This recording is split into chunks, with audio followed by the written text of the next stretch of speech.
So the discard, how do you actually know when it is the last one? How do you know whether you're going to go through this cycle again and again? There are a few telltale signs that will help you to realize whether this is the final discard or not.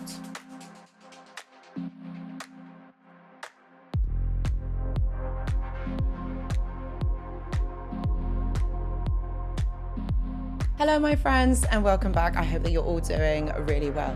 So in this video today, we're going to be looking at how to recognize whether this actually is the final discard in a narcissistic relationship, because let's face it, how many times have you got to go round and round and you don't know which part of the stage this is in? And actually, do you know what? You can't even find peace because you're thinking to yourself, well, what's going on here? How is this going to end? What's going on?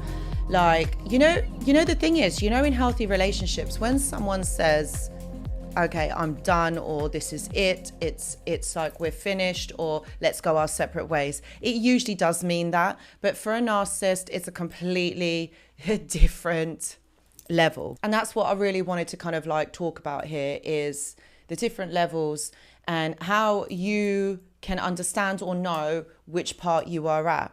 You see, the thing is, narcissistic relationships are characterized by a cycle of idealization, devaluation, and the discard. And it goes through these three stages every single time. And this cycle is very confusing and very painful. And so what happens is that what I do have to say is that when we have that realization, when it is the final discard, it is really painful, but also very devastating. But there are signs that can help you to understand at which stage and whether this person really actually is going to come back for you again. So just before we get into this video, I just want to say that I do go live on this channel. Please do come and join me. It is on a Tuesday at 9 p.m. UK time. So it's kind of like you're going to have to do the calculations for the times. I really would like it if you were to join, because we do talk about a lot of things on there. So many topics that we cover, not just narcissism, but psychology as well in general. But it would be so lovely if you were to come and join. It is a vibe, my friends. It is a vibe. Just don't take my word for it. Come on over. I'd love to see you there. Okay, so one thing that you've got to remember is that when a narcissist discards you for the last time, I think there's a different feeling to it. I think that's how we kind of know it just feels different. And this is what I want to talk about, is the ways that it feels different. And that's what I really want to look at, is the different stages here. So the first thing that I really want to mention here is the prolonged absence. So when the narcissist discards you for the final time, their absence feels different. You kind of just know that it's done, okay? This could be through your intuition. This could be through like your sixth sense, just knowing that actually this feels completely different. They may completely disappear from your life from an extended period of time. Like basically you do not hear anything from them for longer than usual, because usually what you have to understand is that narcissists have time patterns. I did a video about this and I talked about the time patterns that narcissists kind of go by. So one thing that you have to look at is their timings. And this time it could be that you've heard nothing, there's been no contact, there's not been the certain things that would have predetermined that actually, this person may come back. Unlike previous separations, this time they don't return to check in. There may not be a like on your social media post. There may not be any peep or squeak out of them. So you know that this time it is different. And even though they still may be on your mind, you just know that it feels completely different and that they have vanished into thin air. The next one I would say to look at is there's no emotional reactions whatsoever. During the final discard, the narcissist exhibits a complete lack of emotional reaction to your distress. They are cold, they're indifferent, and they're really detached. Like there's nothing. They just don't feel nothing. And any attempts to basically get a response out of them are just completely met with coldness. They could even meet you with anger, sadness, or pleading. That's all gone. And their response is just a blank stare. So they're just giving you no emotional reciprocity. They're not giving you any emotional cues. So you have no clue what's going on. So they're just completely detached. And I think that's the one thing that you kind of have to notice here, is that they are completely detached from you. And this is why this silence or the way that they're interacting with you just feels completely different. There's the other aspect of closure and finality. You may have had a conversation with the narcissist where it kind of elicits that this is the end. And whilst I understand that the narcissist doesn't ever really offer any sense of closure, you don't get any sense of understanding of why this is happening, what's going on, why this relationship is the way that it is, or why this has happened. Because the narcissist will always leave that little crack in the door that's open, even though, I had a client recently and he was saying to me that, even though, she's been wanting to have some sort of contact with me, there's still, obviously there's the financial aspect of that needs to be kind of finalized because they were living together. So I think the closure of the rental home had to be sorted out and everything. But what happens is the narcissist had gone stone cold, didn't say anything, but then sends emails where she's saying, well, I really do think that, there could have been something. I don't feel anything towards you emotionally, even though he was the one that had ended it. And she was saying that, we could never get back together, because they had gone through these cycles of getting back together and then splitting up, getting back together and splitting up. But basically she was saying that, no, we can never get back together ever again, and that this is completely done. And I remember he was emailing me saying, oh, Anoushka, do you know what? Like, what does this mean? And I said to him, don't overthink it, because she is going to come back. Like, even though she's saying to you, that it's over, that she doesn't want to be with you anymore, and that she doesn't feel any type of way emotionally towards you. I said, that's lies, because that's projection. She's going to come back. And lo and behold, she did.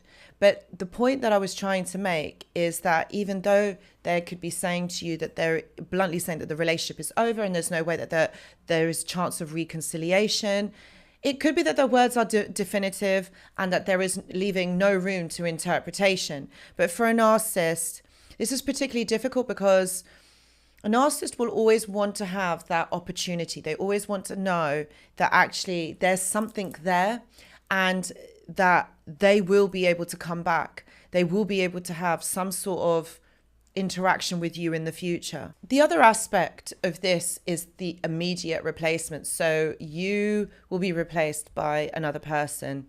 Like, I'm talking a matter of extreme cases. I'm talking a matter of days. It will be weeks.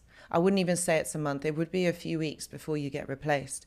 And one of the most painful signs is seeing that your ex-partner, the narcissist, who you are still actually in love with, I'm about to say you were in love with, but you are probably still in love with, they've moved on, or maybe they've even moved in with someone new, or moved on with an ex, and they replaced you without no apparent grief or hesitation.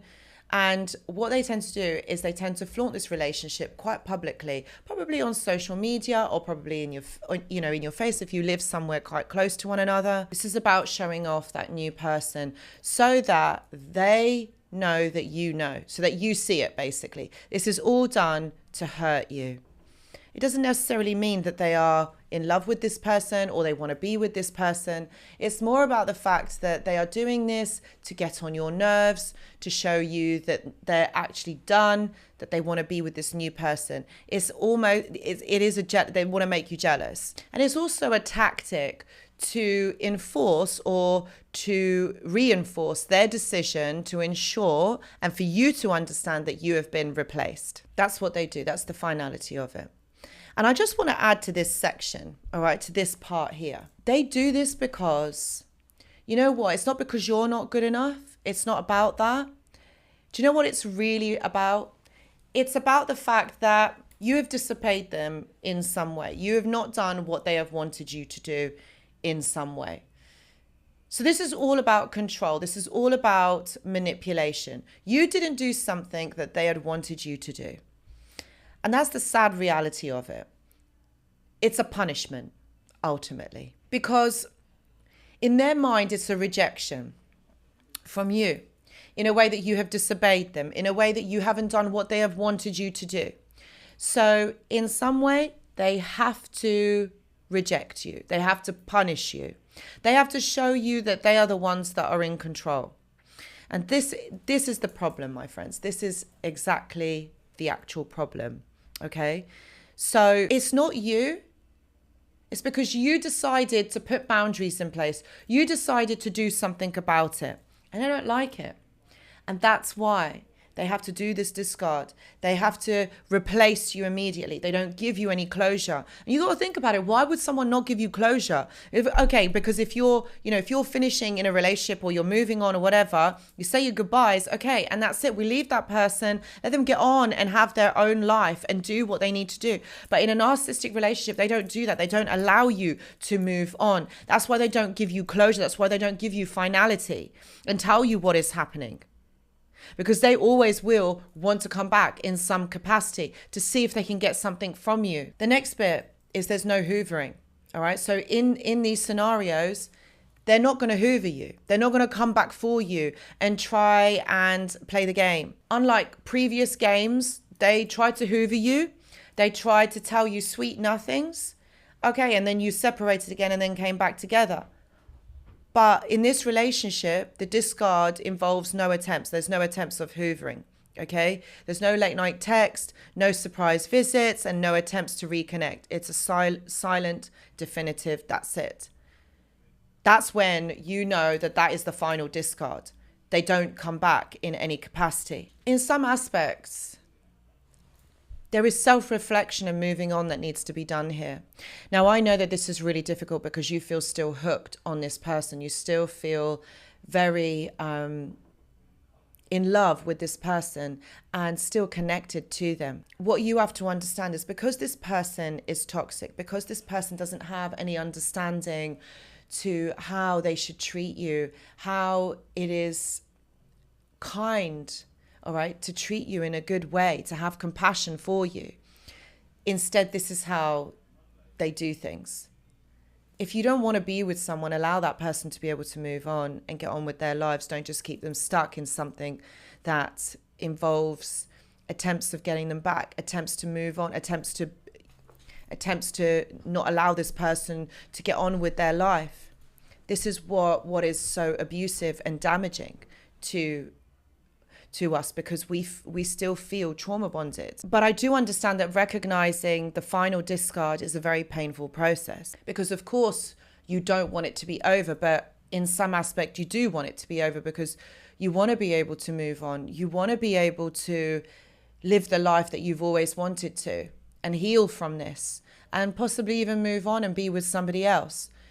But this really is an opportunity for understanding and growth. Understand that what you have been through has been really toxic, has been really difficult for you, and actually that you don't deserve this. You deserve better. So this really is a process of self-reflection.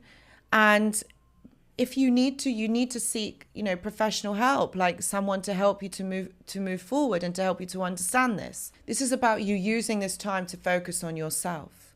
Seek therapy, reconnect with loved ones. Please know that I also offer one-to-one consultations. Please see the description box below. And remember, healing is possible. Okay, you deserve to be with someone who is going to care about you, who's going to be kind, who's going to be able to communicate what's going on for them, rather than hiding all the time and not letting you know and keeping you stuck in a cycle that actually you didn't even sign up for. So there's a lot of things that you need to consider here, instead of being so hurt and it's being so painful, and know that you are worthy. So guys, if you have liked this video, I really would appreciate it if you give it a thumbs up. Please do share it for someone else who possibly will be going through this or may be going through this.